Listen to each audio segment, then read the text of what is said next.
Hi, I'm Molly. And I'm Jamie, and this is our From the Pasture with Hired Hand podcast. As the owners of Hired Hand website software, we've been developing websites and creating internet marketing strategies for livestock breeders for the past 10 years. The majority of our customers are involved in the breeding of registered animals, such as Texas Longhorns, Highland cattle, horses, and white-tailed deer, where the pedigrees are very important. The From the Pasture with Hired Hand podcast examines many of the differences in raising pedigreed livestock for maximum profit. Join us and learn what we're covering today. All right. So Jamie, as we're filming these podcasts kind of early in the year, we are well aware that we're about to get very busy with sales season. And it seems like with sales season also comes futurity season. And so why don't you tell us a little bit about who we're going to be having join us today to talk about their futurities and their rules surrounding them? Yes, so today Johnny Hicks is going to be joining us, and he is going to be talking about, so he is involved in or runs two futurities. He does the bluegrass futurity that's associated with the bluegrass sale. It used to be the Southeast Winchester futurity, is that right? And so this year it's changed over to the bluegrass futurity, and then he also does the futurity that's associated with the Fred Bryant sale that I believe is in October of this year. So anyway, so he's going to come in and he's going to explain some of the rules for his futurity, just so that everyone is on the same page. And the name of Johnny's business that he runs these through is Heartland Promotions, right? Yep, that's right. All right. Should we bring him in? Let's do it. All right. Well, welcome, Johnny. Thanks for joining us. I know you wanted to talk with people a little bit about the rules that are associated with futurities that you're involved in. So we'll let you take the floor. All right. Thanks, Jamie. I wanted to do a podcast. I'm excited this year. The futurity season's about ready to take off. I think it starts this weekend down in Bryant, Texas with the original Winchester futurity. And then it seems like every weekend there's going to be one somewhere for a while. A lot of new people get in the industry.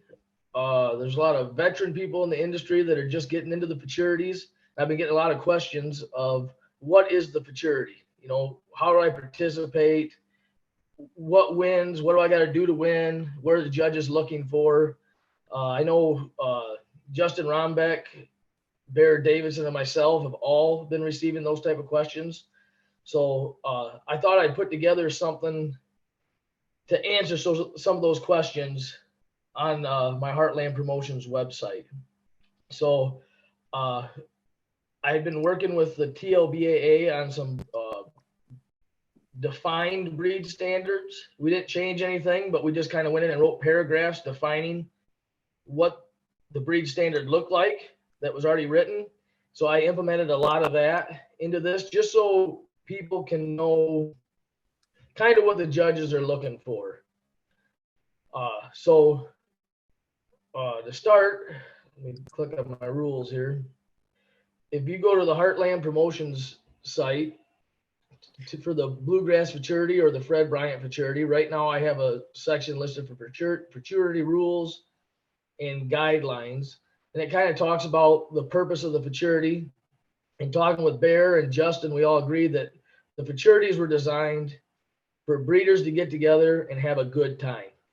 The main purpose of the futurity is a fun event for breeders to come and be competitive with one another and enjoy each other's company while showing off and promoting their programs.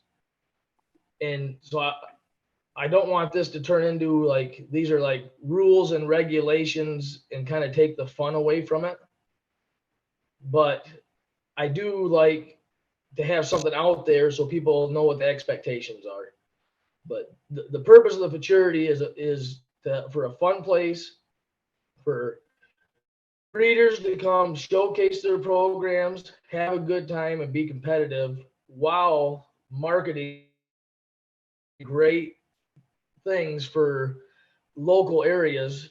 When I got in this industry, the only two futurities I could participate in were in Texas. And that was hard on a younger breeder that had a job traveling and wanting to do something with these cattle, but not having the time to do it. And now if you look at the futurity money earners list, I think there's 18 futurities all the way across the country where anybody can participate. So the goal of these rules and guidelines is to kind of bring some consistency throughout all these futurities, so you kind of know what to expect when you bring your cattle. And I'll just touch on a few things. I have a kind of explanation of what the judges are doing. We've agreed that 5 judges seems to be the best system. A lot of people have asked when I've called for sponsors, how many judges am I going to have?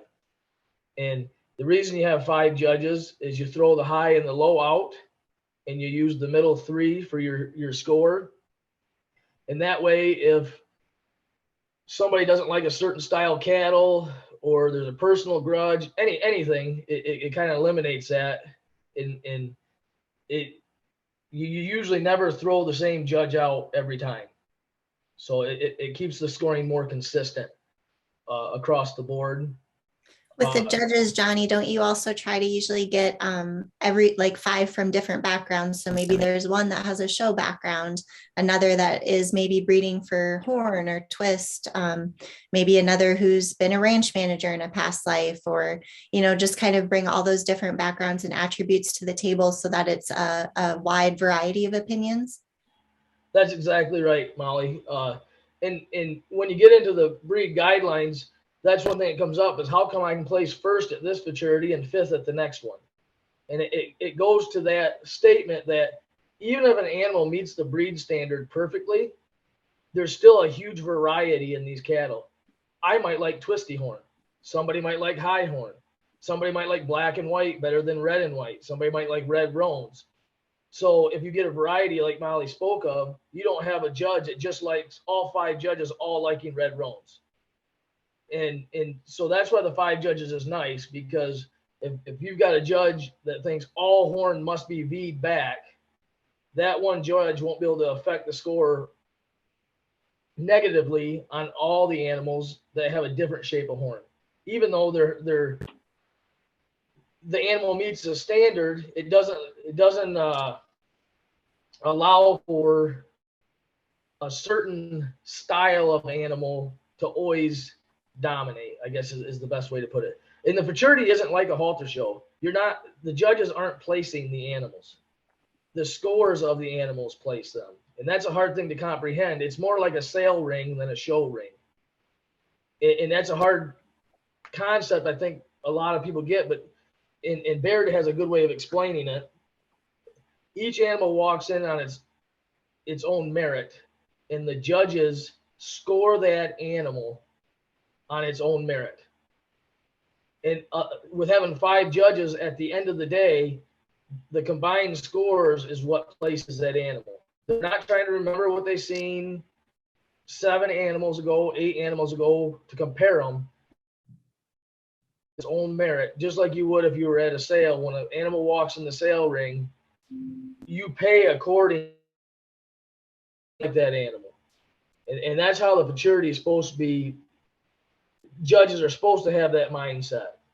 And there's even some instances I know where judges will score out to like a 4th, an 1/8 of a point, a 1/2 of a point. And so it can be very competitive across the board in those classes, right?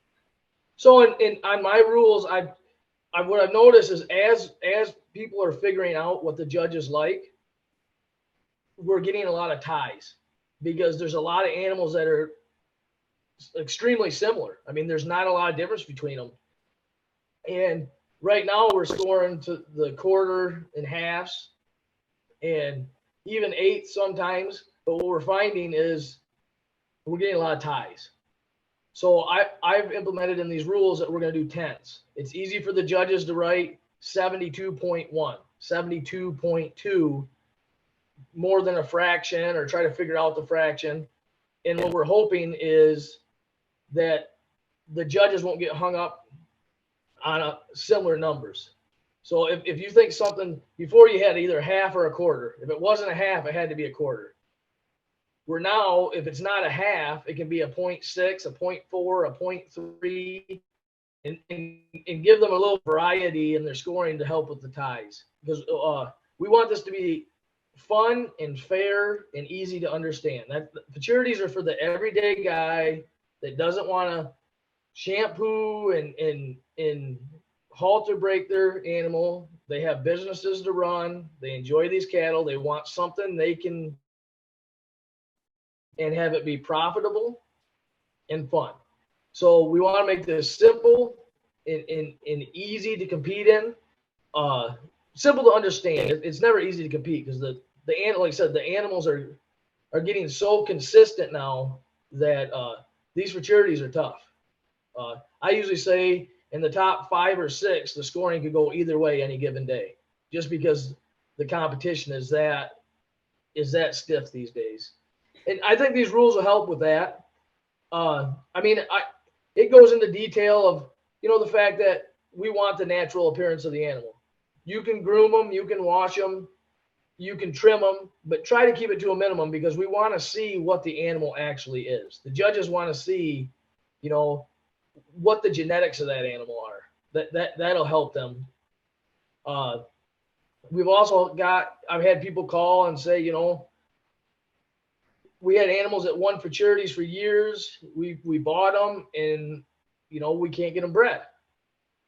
And so in the breed standard of a Texas Longhorn, one of their special traits is fertility. So this is one of the points I really want people to pay attention to when you start filling your forms out. Please read these rules because it's very detailed what you need on your health papers to be able to compete or enter the facility. One of the things that a lot of vets don't do, I'd like the name of the animals on the health papers. It makes it easier for the people in the office to match them. When the people unload the cattle and they hand the paperwork off to the people in the office people can file that without walking out into the pens and looking for identifying numbers to make sure they match. So if you could have your vet put the name of your animal on the health paper. We would also, anything 30 months or older, which in the Kentucky one, we don't have to worry about that, but other futurities have the older animals. They must have a calf at side, must have the preg status on the health papers if they don't have a calf at side, or a registered calf on file. And that's all laid out in here. And something else we're offering, if your animal is 18 months or older and you put the preg status on the papers, the judges will receive that information. Because I've had new breeders tell me that, I'd like to breed my heifers, but I can't because I want to show them. Well, that's a myth. You can breed your heifers and show them in that 15, 18, 20-month range just fine. Missy and I have been doing it for 15 years, and never had an issue and still place well in the futurities. So if your animal is 18 months or more and you want the judges to know that animal is bred so it gets credit for doing its job, we're offering that opportunity. You don't have to preg check them. You don't have to breed them. It's just, it's an option out there. If you are one of the people that breed those animals and want that animal to get credit for that in the ring, that opportunity is now offered. So are you trying to get the judges to correlate, maybe giving that additional 1/10 of a point for that information, or how are you kind of relating that back to your judging system? Yes, exactly. Because if you've got a 22-month-old heifer that's 2 months away from calving, and she's just as nice and looks just as good as one that is not bred, that animal should get credit for that. It should score better. I mean, these animals are supposed to be early for maturing and early fertility according to the standard, and the animals that are doing their job and maintaining their condition should be a superior animal. There's a lot of nutrients and stuff that go into that calf that if that animal can travel and maintain condition and have a calf, that should be a superior animal to the one that all it has to do is maintain its own weight. So that's a good feature in these cows, one that can handle the stress, handle the traveling, handle being pregnant, and still look just as good as the ones that aren't. That's a good trait that you'd want to pass on to future generations of these breeders. And that's why this is called a futurity.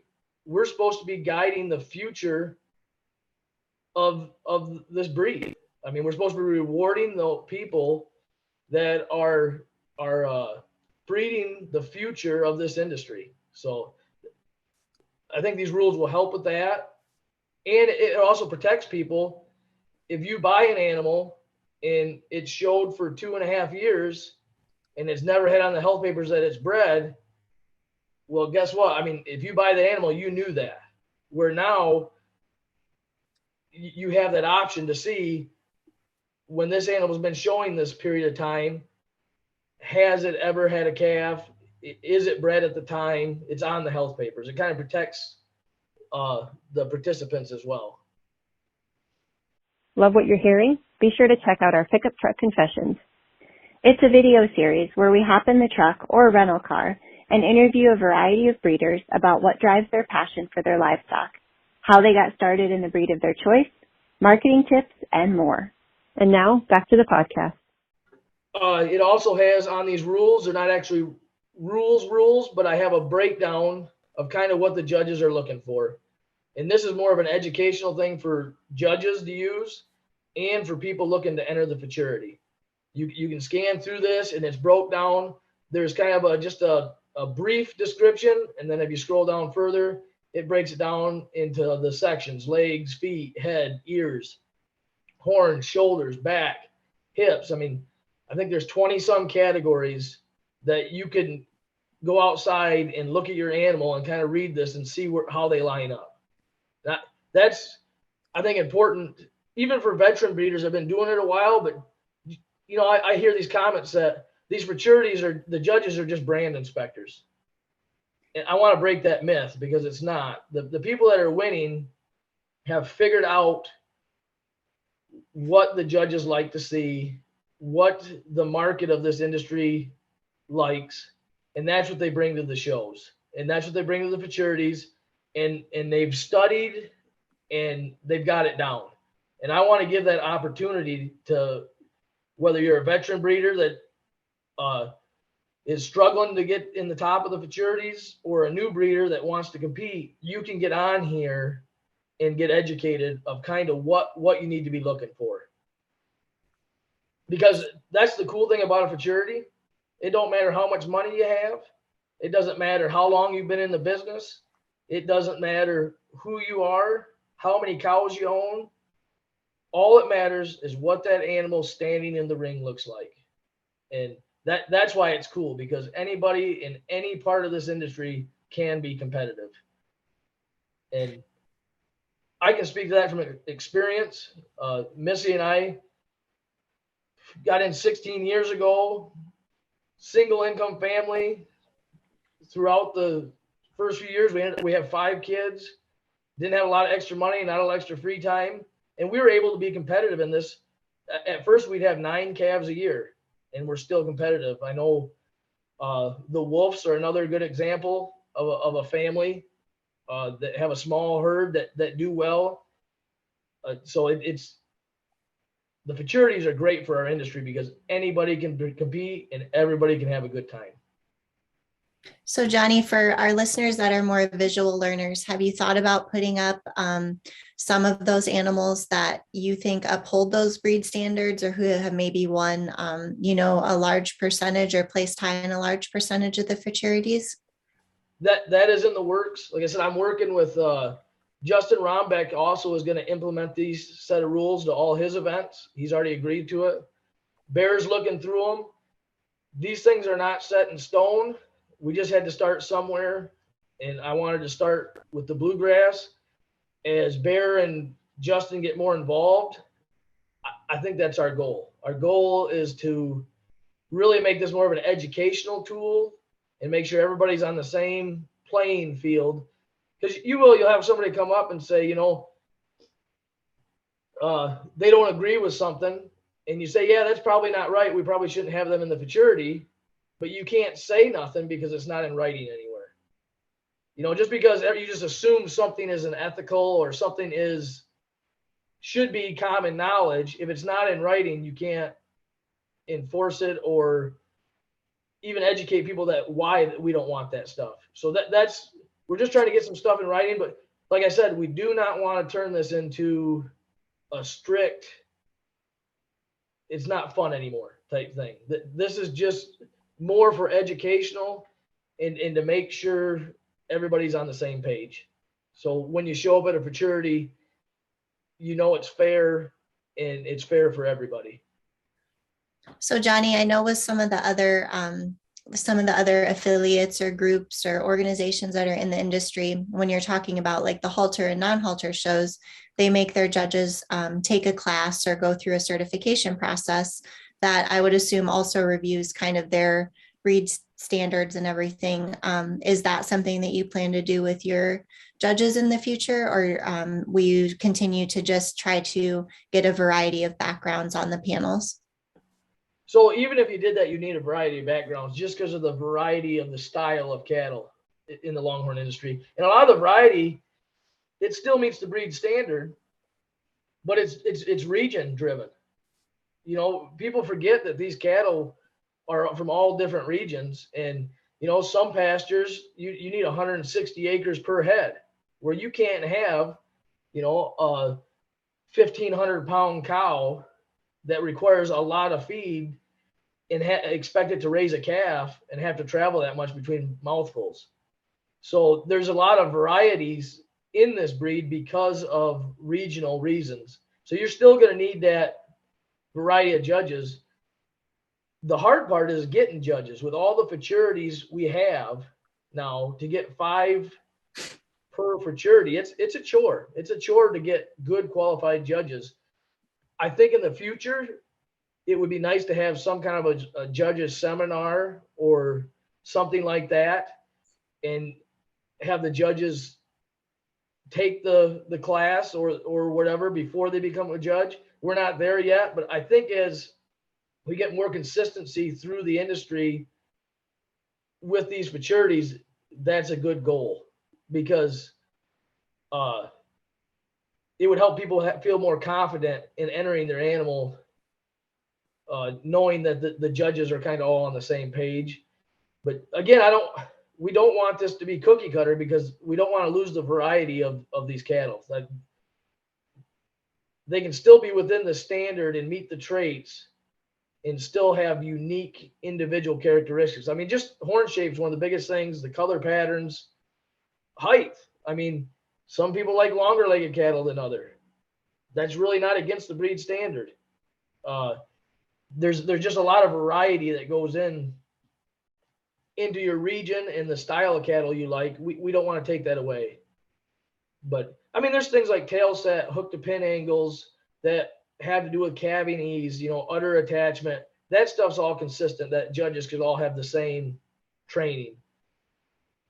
But yes, we'd like eventually to be able to have something out there that not only for the judges to take so they can be certified, but for people entering to look at so they know what their animal should look like. And eventually I would like to have pictures by each bullet point on here for desirable and undesirable, so you can see the difference. Because sometimes if you just put a desirable picture, and even myself when I was a new breeder, if I see the desirable picture, I would take it out and look at my animal and say, it's not much different, because I couldn't see it. But if somebody showed me a picture of undesirable and desirable, I could see what my animal more closely resembled, if that makes sense. Mm-hmm. So if you look like 3-5 years in the future, what are you hoping that these rules that you're implementing, or these guidelines, what are you hoping that futurities look like in the future because of them? So one thing, I'd hope it'd be easier to get judges, because we'd have a stockpiled list of people that were interested enough to take the certification, that showed that they were interested in maybe being a judge. I would like to see more consistency across the futurities. I guess the whole purpose of this, again, is to make sure the futurities stay fun and fair for everybody, so that they can be a great marketing tool. My goal is to see the futurities be what drive the market. So you can win enough money at these futurities, you don't have to sell your heifer to be profitable. That's the goal. And when anytime there's money involved, you better make sure you have rules, or people are going to complain that they think something wasn't fair. They think this, they think that, where if it's in writing, you don't think about it. Either it's in the rules or it's not. And I think that's why it's important we start putting some stuff in writing, because if we're going to raise the prize money and make these things more lucrative, we need to make sure that the expectations are clear. And my goal would be to see that at the end of the year, you could win $30,000-$40,000 by showing your heifer across the U.S. And with that, when that happens, the value of everybody's cattle will go up because they all have a goal that they're trying to shoot for. I think that's my main goal with these futurities. So if folks have questions or they want to read through the guidelines that you've set, they can visit your Heartland Promotions website, which we can link that in our show notes. Is there anything else that you want them to know about, or any other resources that you want to note for our listeners that want to learn more about this topic?